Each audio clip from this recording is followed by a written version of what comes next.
Thanks, Nicole, and thank you all for being here. It's tough to be in Georgia right now. Again, I'm Vasu, Senior Policy Counsel at the ACLU of Georgia. I'm also a proud elections worker. I try to work every election. I've worked at least a dozen over the past 3 years. And I think we really need a culture in our country of supporting election workers. And as is also mentioned, what's going on in Georgia does not support election workers. Whatever happens in elections policy, it should be based on two things. Does it better the voter experience? And does it make the lives of our elections officials easier? What are we seeing on the national level? I mean, evidence is coming out that members of the media, they lied about the 2020 election, and they did so consciously and deliberately. What's happening in Georgia is nothing but a perpetuation of that narrative, nothing but appeasing those who are responsible for that disinformation. And what were the products of that disinformation? The whole nation watched last summer on Tuesday, June 21st, when some Fulton County election workers got up in front of the nation in the January 6th committee and talked about how their lives have been turned upside down by what's been going on in Georgia, by the violence that these conspiracy theorists, oftentimes intentionally spreading this disinformation, that they've been responsible for. And they weren't the only ones. Right now, we see in our election system an enormous amount of burnout, an enormous amount of turnover. Take the 4 biggest counties in Georgia, in the metro Atlanta area. Once Janine Eveler retires from Cobb County, all 4 of those counties will have new directors who did not serve during the 2020 election. I mean, think about that. Think about what that means for our system. And what are we doing right now? This should be an emergency to try to make the lives of local elections officials easier. And after in this past election, we saw 1 million fewer absentee ballots cast, over 1 million fewer absentee ballots cast than the 2020 election. It should be an emergency to make voter access better in the state of Georgia. And instead, what are we doing? Appeasement. Nothing more than continued political appeasement of the folks who have ripped so many lives apart and who have suppressed the vote in Georgia.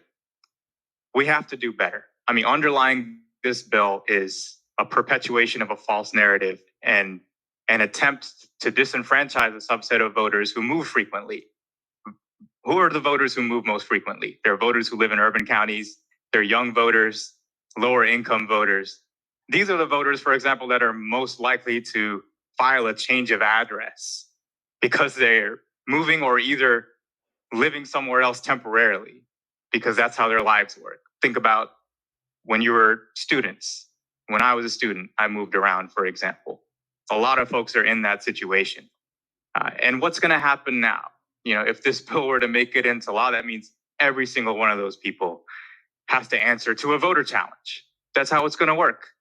The conspiracy theorists are going to dig up their names from the change of address registries, and they're going to try to disenfranchise them. And again, we know the kinds of voters that are affected here. Let's not forget about what's been happening since 2020 and 2021. Takeovers of local boards of elections. And the local board of election is the one that runs an election in Georgia. When you combine that with this really poorly drafted, technically incompetent bill that's in front of us today, that's going to be heard this evening, you see that it's an effort to take over who gets to count the votes, who gets to throw out the votes, and who gets to determine who stays on the voter rolls.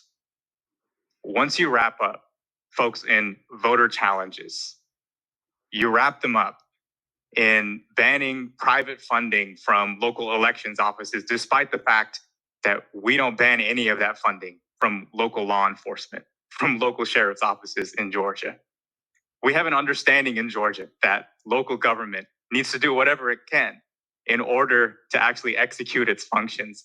And yet we're trying to starve elections offices of funding, and you don't see any proposal for the state to step in. We saw a proposal for billions of dollars in tax cuts, but we don't see that money going to our election system. So you starve the election system, and then you expect things to run. And that's why so many elections workers who are in it, not for the money, but who are in it because it's a calling, they're leaving the system. It's sad. It's sad to see. What we should be doing in Georgia is fighting back against disinformation, is fighting back against folks in the national media who purposefully perpetuated that disinformation. We should be encouraging folks to become election workers, and we should be paying them more. We should be paying temporary election workers more. We should be paying permanent election staff more.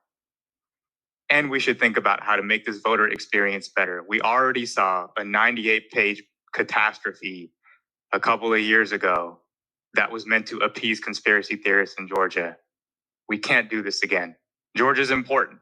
Georgia is the 8th most populous state in our nation, and it's arguably the most populous presidential swing state in this nation. So again, we understand the political incentives here, but this is just no good.